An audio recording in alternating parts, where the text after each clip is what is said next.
સાવલી તાલુકાના તાડિયાપુરામાં નવીન પ્રાથમિક શાળા ભવનનું લોકાર્પણ અને શાળા પ્રવેશ ઉત્સવ યોજાયો। વડોદરા જિલ્લાના સાવલી તાલુકાના તાડિયાપુરા ગામે ગુજરાત સરકારના કન્યા કેળવણી મહોત્સવ અને શાળા પ્રવેશ ઉત્સવ અંતર્ગત ભવ્ય કાર્યક્રમનું આયોજન કરવામાં આવ્યું હતું। આ પ્રસંગે ગામની નવીન પ્રાથમિક શાળાના આધુનિક શાળા ભવનનું લોકાર્પણ કરવામાં આવ્યું હતું। કાર્યક્રમનું આયોજન સાવલીના ધારાસભ્ય કેતન ઇનામદારની અધ્યક્ષતામાં કરવામાં આવ્યું હતું। અંદાજિત રૂપિયા 1.20 કરોડના ખર્ચે નિર્માણ પામેલા નવા શાળા સંકુલનું લોકાર્પણ કરવામાં આવ્યું હતું, જેનાથી વિસ્તારના વિદ્યાર્થીઓને વધુ સુવિધાસભર અને આધુનિક શિક્ષણનું વાતાવરણ મળશે। પ્રવેશ ઉત્સવ દરમિયાન આંગણવાડી, બાલવાટિકા અને ધોરણ 1માં પ્રથમ વખત પ્રવેશ લેનારા બાળકોનું શૈક્ષણિક કીટ આપી અને ચોકલેટ ખવડાવી સ્વાગત કરવામાં આવ્યું હતું। બાળકોને પ્રોત્સાહિત કરી શિક્ષણ પ્રત્યે રુચિ વધે તે માટે વિશેષ આયોજન કરવામાં આવ્યું હતું। આ પ્રસંગે તાલુકા અને જિલ્લા પંચાયતના સભ્યો, શિક્ષણ વિભાગના અધિકારીઓ, આચાર્ય, શિક્ષકો, ગ્રામ્ય પંચાયતના સરપંચ, ગામના આગેવાનો, વાલીઓ અને મોટી સંખ્યામાં ગ્રામજનો ઉપસ્થિત રહ્યા હતા।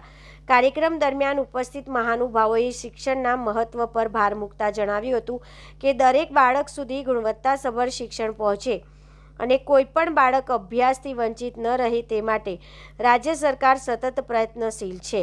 નવીન શાળા ભવનના લોકાર્પણ અને પ્રવેશ ઉત્સવને લઈને તાડિયાપુરા ગામના ઉત્સાહનો માહોલ જોવા મળ્યો હતો। સમગ્ર ગુજરાતની અંદર આપણા દેશના વડાપ્રધાન આદરણીય નરેન્દ્રભાઈ મોદી સાહેબ જ્યારે મુખ્યમંત્રી હતા ત્યારથી જ આ શાળા પ્રવેશ ઉત્સવને એક ઉત્સવની જેમ આંગણવાડી, બાલવાટિકા અને ધોરણ 1માં પ્રવેશતા બાળકોને એમનો ઉત્સાહ વધારવા અને શિક્ષણ પ્રત્યે જાગૃતતા લાવવા માટેનો આ એક અનોખો અભિગમ છે, જે અવિરત ચાલતો આવ્યો છે। આજે મારા સાવલી તાલુકાની અંદર તાડિયાપુરા પ્રાથમિક શાળામાં 1,20,00,000ના ખર્ચે જે નવીન બિલ્ડિંગ બન્યું છે એનું લોકાર્પણ તેમજ શાળા પ્રવેશ મહોત્સવની અંદર આ વિસ્તારના જિલ્લા પંચાયત, તાલુકા પંચાયતના સદસ્ય, સરપંચશ્રી અને આ વિસ્તારના આગેવાનો મોટી સંખ્યામાં ગ્રામજનો ઉપસ્થિત રહી અને શાળાના બાળકોનો ઉત્સાહ વધાર્યો છે।